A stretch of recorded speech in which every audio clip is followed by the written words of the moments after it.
You know what's great about what's going on right now is that as Americans, we can believe anything we want. We can talk about anything we want.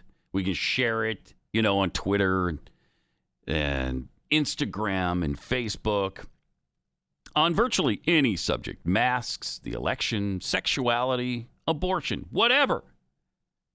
Just as long as it's exactly what the Marxist leftists believe. In Britain right now, telling people to go and sin no more might actually be a crime. Christians in the UK and in Canada are being warned that foundational religious beliefs and practices soon could be criminalized under laws banning the counseling of people seeking help with unwanted sexual attraction. Activists want to ban the so-called conversion therapy. They also want to prevent people from criticizing the lifestyle. That includes a veto on the preaching and the practice of churches regarding sexuality. Pastoral counseling, communion, or even membership could become criminal matters. For example, a lesbian activist visits church on a day when the minister, who knows her personally, is preaching on sexual ethics. If he teaches that sex is a gift reserved for marriage between a man and a woman, and says singleness is an honorable calling, she reports this as an attempt to change or repress her sexual orientation. That pastor could be then charged with a crime. The Institute explained that Jesus' admonition to an adulterous woman to go and sin no more to a practicing homosexual could break the law. Wow. The government wants to ban practices that seek to change someone's sexual orientation or gender identity. Well, and besides, we've been told... Point of personal privilege. Yeah, go ahead. Please do not use gendered language to address everyone. Right, exactly. Thank you. Okay. Conversion therapy is a wide umbrella term chosen by LGBTQIA2+ campaigners. Covers abusive practices by quack medical practitioners and charlatan preachers, which are largely illegal already, the Institute said. But the campaigners want to go much further. They want to stop people from criticizing their lifestyle or their theology. A conversion therapy ban could hand them a veto on preaching and practice in church. That's chilling.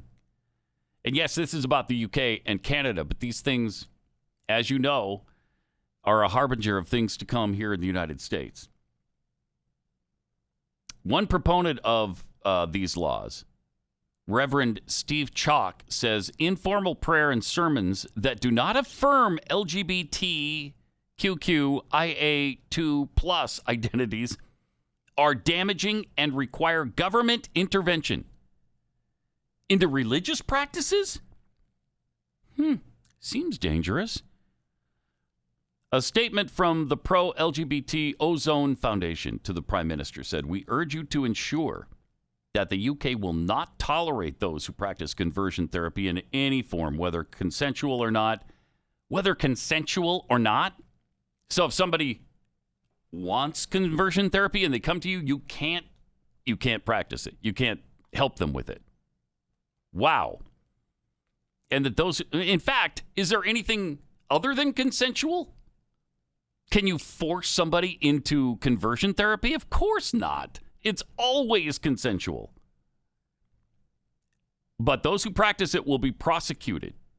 This will have the impact of causing religious leaders to think twice, as they will be loath to risk having a criminal record that would stop them from their vocation.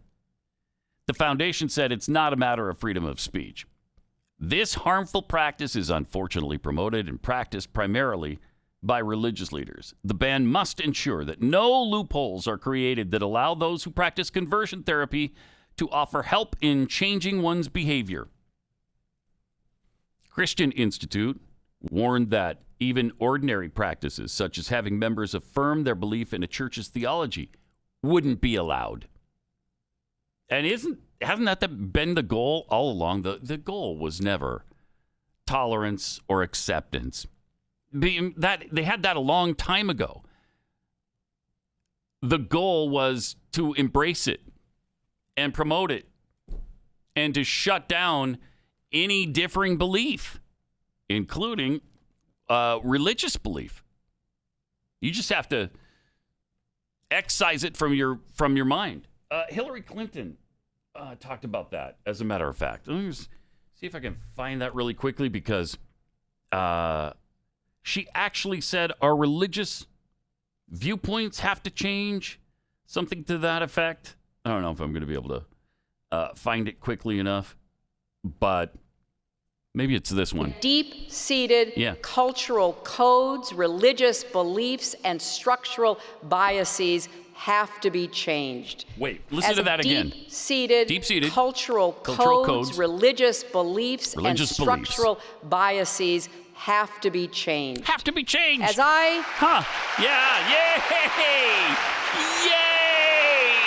Yay! Right, let's change our religious beliefs to fit what's currently politically correct. Shall we? Okay, great. Religious beliefs have to be changed. That's what she announced. What was that, 2 or 3 years ago? 4 years ago? I mean, that's absolutely incredible. But that's the goal, after all. An Anglican church requires candidates for adult baptism or confirmation to attend classes. These cover Christian living, including sexual ethics. A candidate strongly objects to hearing that homosexual relationships are wrong. He is told he cannot be baptized unless he accepts the Bible's teaching. He reports the church to the authorities for trying to change his sexual orientation, and the church will then be prosecuted by the state. Campaign comes at a time when Christian beliefs have been protected by the courts, but concerns remain, especially with the promotion of transgender rights. A parent who complains their child has been damaged by gender ideology at school could be accused of suppressing their true gender identity. Chilling.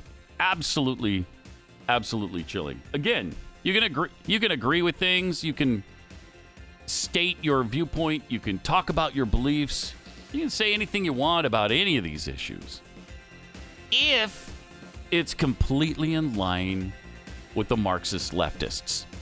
That's all. All right, have a great day. We will see you again right here tomorrow. Pat Gray Unleashed.